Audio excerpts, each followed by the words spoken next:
यहाँ पर भारतीय लिख दिया, भारतीय प्रतिमान मॉडल। ध्यान से देखिएगा, सबसे पहले प्लानिंग की जाती है, ठीक है, तो ये पहला स्टेप है।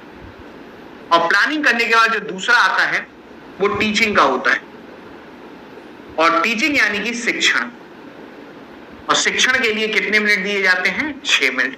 अब भाई पढ़ाने के बाद बच्चों को मजा आया कि नहीं, फीडबैक लिया जाता है। और फीडबैक को हम लोग प्रतिपुष्टि के नाम से जानते हैं। और ये कितना है? 6 मिनट का होता है।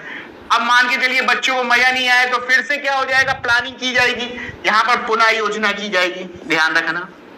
और पुनः योजना के लिए यहां पर ध्यान रखना है 12 मिनट का समय होता है।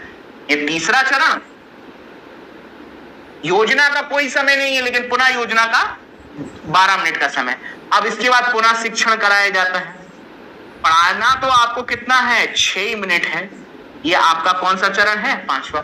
और इसके बाद पुनः प्रतिपुष्टि ली जाती है। ध्यान रखना।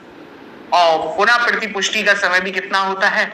6 मिनट होता है। इस हिसाब से ये साइकिल आपकी रोटेट होती रहती है, तब तक रोटेट होती रहेगी जब तक हमारे आउटकम प्राप्त ना हो जाए। इस बात को सबसे पहले योजना, फिर टीचिंग यानी कि शिक्षण, फिर आपकी प्रतिपुष्टि फीडबैक 6 मिनट का।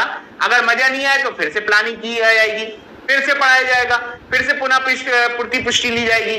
तो देख लो ना, 6 मिनट, 6 मिनट, 12 मिनट, 6 मिनट और ये 6 मिनट, कुल 6 चरण आ रहे हैं यहाँ पर। ध्यान रखना। अब यहाँ पे गलत मत करिएगा जितना यहाँ पर बता दिया गया है। चलिए आगे बढ़ते हैं।